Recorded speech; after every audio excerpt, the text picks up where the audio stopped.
একটা খেয়ে আরেকটা চাইবে, খাওয়া শেষই হবে না। সত্যি এই খাবারটা থেকে কিন্তু আটকাতেই পারবে না, এই খাবারটা এত টেস্টি আর মজার হয়। তো হ্যালো এভরিওয়ান, সবাই কেমন আছো? আমি টুম্পা। আজকে তোমাদেরকে দারুণ টেস্টি একটা ব্রেকফাস্ট তৈরি করে দেখাবো। আশা করছি আমার আজকের রেসিপিটা সবারই অনেক অনেক বেশি ভালো লাগবে। তো যদি একটুও ভালো লেগে থাকে তাহলে বলছি প্লিজ প্লিজ একটা লাইক করে দিও আর আমার চ্যানেলটাকে সাবস্ক্রাইব করে দিও। সকাল বিকাল জলখাবারে অথবা বাচ্চাদের টিফিনে তোমরা কিন্তু ঝটপট এই রেসিপিটা বানিয়ে দিতে পারো। রেসিপিটা কিন্তু সত্যি দারুণ দারুণ টেস্টি হয়। রেসিপিটা কিভাবে তৈরি করেছি চলো দেখে নাও। প্লিজ সম্পূর্ণ ভিডিওটা দেখো, ভীষণ ভালো লাগবে। তো প্রথমে দেখো আমি একটা মিক্সিং বল নিয়েছি। মিক্সিং বলের মধ্যে আমি ছোট একটা বাটি দিয়ে এক বাটি দই নিয়েছি। তারপর এখন দইয়ের মধ্যে দিয়ে দিতে হবে পরিমাণ মতো লবণ। 1 চামচ দিয়েছি আমি চিনি। চিনি পছন্দ না হলে বাদ দিতে পারো, তবে চিনিটা দিলে কিন্তু খাবারের টেস্ট বেশি ভালো হয়। চিনি আর লবণটাকে একটু দইয়ের সাথে মিশিয়ে নিয়েছি। এখন দিয়ে দিচ্ছি আমি আধা চামচ বেকিং পাউডার। তারপর দিয়েছি আমি 2 চিমটি পরিমাণ বেকিং সোডা। দেওয়ার পর এখন আবারও একটু ভালো করে দইয়ের সাথে মিশাতে হবে।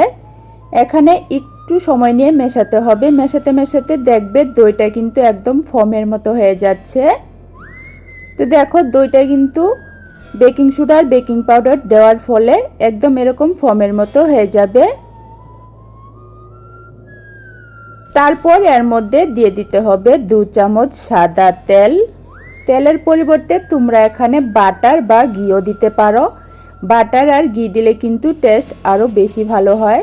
তবে যেহেতু বাটার আর ঘি সবার কাছে অ্যাভেলেবেল থাকে না, তার জন্য আমি তেল দিয়ে তৈরি করে দেখাচ্ছি। তো দেখো তেলটা দিয়ে ভালো করে আবারও মিশিয়ে নিয়েছি। এখন আমি 250 থেকে 300 গ্রামের মতো ময়দা দিয়েছি। ময়দার পরিবর্তে তোমরা কিন্তু আটা দিয়েও করতে পারো, তবে টেস্ট কিন্তু ময়দা দিয়েই বেশি ভালো হয়। তো দেখো এখন কিন্তু এই ময়দাটাকে দই দিয়ে মেখে নিতে হবে।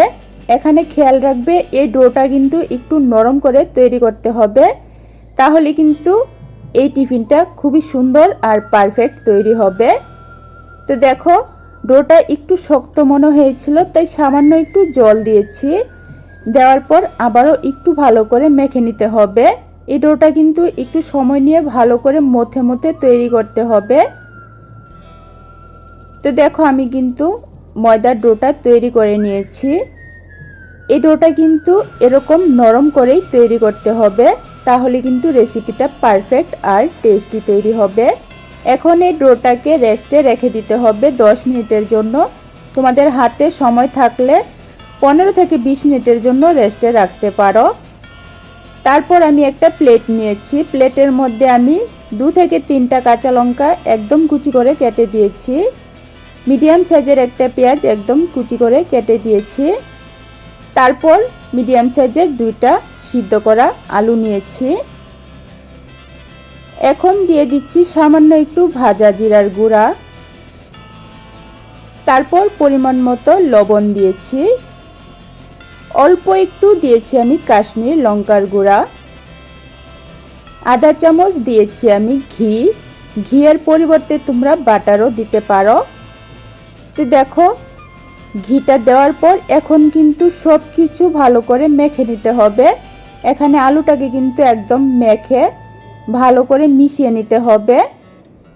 তোমরা চাইলে কিন্তু আলুটাকে আগে থেকে ম্যাশার দিয়ে ম্যাশ করে বা গ্রেট করেও নিতে পারো, তবে এভাবে করলে সময়টা কম লাগে, তাই আমি একসাথে সব কিছু ভালো করে মেখে নিয়েছি। আলু মাখাটা কিন্তু রেডি করা হয়ে গেছে। তারপর যে আমি ডোটা রেস্টে রেখেছিলাম, আমি 10 মিনিটের জন্য রেস্টে রেখেছিলাম ডোটা। এখন এই ডোয়ের থেকে তৈরি করে নিতে হবে লেচি। খুবই দারুণ টেস্টি হয় এই টিফিনটা। তোমাদের কাছে একটাই রিকোয়েস্ট রইল, আজকের রেসিপিটা দেখার পর আমার মতো করে এভাবে শুধু একবার বানিয়ে খেয়ে দেখো। আমি গ্যারান্টি দিয়ে বলছি সবার মন জয় করবে। এই টিফিনটা কিন্তু সত্যি দারুণ দারুণ মজার হয়। তো দেখো আমি লেচিগুলি তৈরি করে নিয়েছি। এখন একটা লেচি হাতে নিয়ে এভাবে বাটির মতো তৈরি করে নিতে হবে।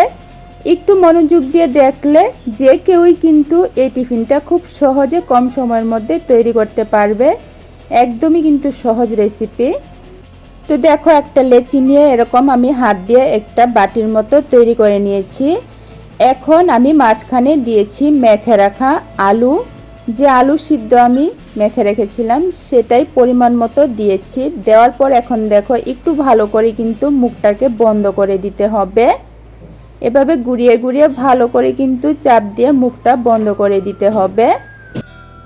তো দেখো একটা লেচি তৈরি করে নিয়েছি পুর দিয়ে। বাকি লেচিগুলিও কিন্তু সেমভাবে ভিতরে পুরটা দিয়ে তৈরি করে নিতে হবে।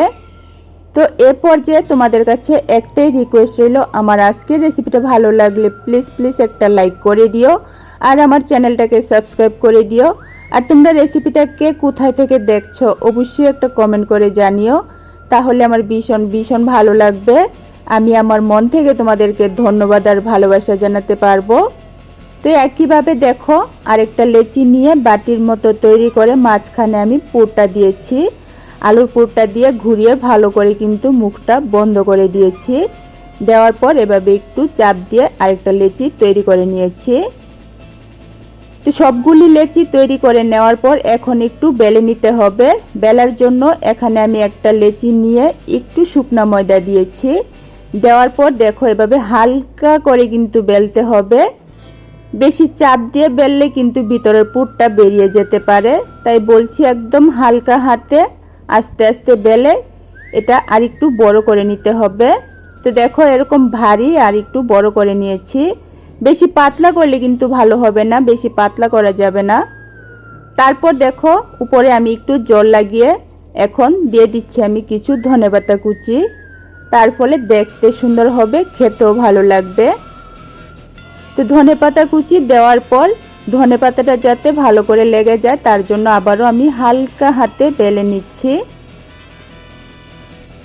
তো দেখো হালকা হাতে বেলে একটা কিন্তু আমি তৈরি করে নিয়েছি। এখন চলো ভেজে দেখাবো। ভাজার জন্য দেখো গ্যাস ওভেনে কড়াইয়ের মধ্যে আমি সামান্য অল্প তেল দিয়েছি। তেলটাকে সমস্ত কড়াইয়ের মধ্যে ভালো করে এভাবে লাগিয়ে নিতে হবে। তোমরা চাইলে ব্রাশের সাহায্যেও কিন্তু তেলটাকে লাগিয়ে নিতে পারো। তারপর হালকা কড়াইটা গরম হলে নাস্তা বা টিফিনটা দিয়ে দিতে হবে। দেওয়ার পর গ্যাসের আঁচটা মিডিয়াম থেকে একটু কমিয়ে এভাবে ঢাকনা দিয়ে 1.5 থেকে 2 মিনিট বসিয়ে রাখতে হবে। 1.5 থেকে 2 মিনিট পর ঢাকনাটা উঠিয়ে এখন আমি উল্টে দেব। তো দেখো একদমই নামমাত্র তেল মশলার মধ্যে দারুণ টেস্টি আর হেলদি টিফিন আজকে আমি তৈরি করেছি। একদমই কম সময়ের মধ্যে সহজভাবে কিন্তু তৈরি হয়ে যায়। তো দেখো উল্টে দেওয়ার পর আবারও ঢাকনা দিয়ে 1.5 থেকে 2 মিনিট বসিয়ে রাখতে হবে। তো 1.5 থেকে 2 মিনিট ঢাকনা দিয়ে আবারও বসিয়ে রেখেছিলাম, এখন আবারও উল্টে দিচ্ছি। তো দেখো একটা নাস্তা বা টিফিন কিন্তু আমার তৈরি হয়ে গেছে। আর এই টিফিনটা খেতে কত বেশি মজার হয় তোমরা একবার বানিয়ে না খেলে বিশ্বাসই করতে পারবে না।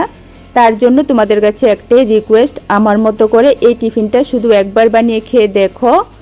একইভাবে দেখো আমি আরেকটা কড়ার মধ্যে দিয়েছি। দেওয়ার পর ঢাকনা দিয়ে 1.5 থেকে 2 মিনিট বসিয়ে রেখেছিলাম। তো উপরটা দেখো একটু ফুলা ফুলা হয়ে গেছে, তখন কিন্তু এটা উল্টে দিতে হবে। উল্টে দেওয়ার পর আবারও ঢাকনা দিয়ে 1.5-2 মিনিট বসিয়ে রাখতে হবে। তারপর এটাকে উঠিয়ে উল্টে দিতে হবে। উল্টে দেওয়ার পর চাইলে তোমরা উপরটার মধ্যে বাটার বা ঘিও লাগিয়ে নিতে পারো। আমি অল্প করে একটু তেল দিয়েছি। এভাবে তেল দিয়ে একটু হালকা চাপ দিলে দেখবে খুবই সুন্দর করে ফুলে আসে। এভাবে দেখো তেলটা লাগিয়ে নেওয়ার পর আবারও উলটপালট করে একটু সময় ভেজে নিয়েছি। আরেকটা টিফিন কিন্তু তৈরি হয়ে গেছে। এইভাবে কিন্তু সবগুলি টিফিন আজকে আমি তৈরি করেছি। খেতে কিন্তু সত্যি খুবই মজার হয়েছিল। কোনো সবজি কিন্তু এর সাথে লাগবে না, শুধু খালি তোমরা এটা খেতে পারো, খুবই ভালো লাগে খেতে। তো প্লিজ একটা কমেন্ট করে জানিও আমার আজকের এই রেসিপিটা তোমাদের কেমন লেগেছে। ভালো লেগে থাকলে প্লিজ লাইক কমেন্ট শেয়ার করো, চ্যানেলটাকে সাবস্ক্রাইব করে দিও। তো চলো আমি একটা তোমাদেরকে ভেঙেও দেখিয়ে দিচ্ছি। একদমই কিন্তু নরম হয়, একদমই কিন্তু ধরা মাত্রই ছিঁড়ে আসে। আর এই টিফিনটা কিন্তু বানিয়ে রাখার অনেকক্ষণ সময় কিন্তু একদমই তুলতুলে নরম থাকে। তো কত সুন্দর পুরভরা রুটি আজকে আমি তৈরি করেছি, একদমই নামমাত্র তেল মশলার মধ্যে, দেখে নিশ্চয়ই বুঝতে পারছো। তো ভালো লাগলে লাইক কমেন্ট শেয়ার করো, চ্যানেলটাকে সাবস্ক্রাইব করে দিও। আজকের জন্য টাটা।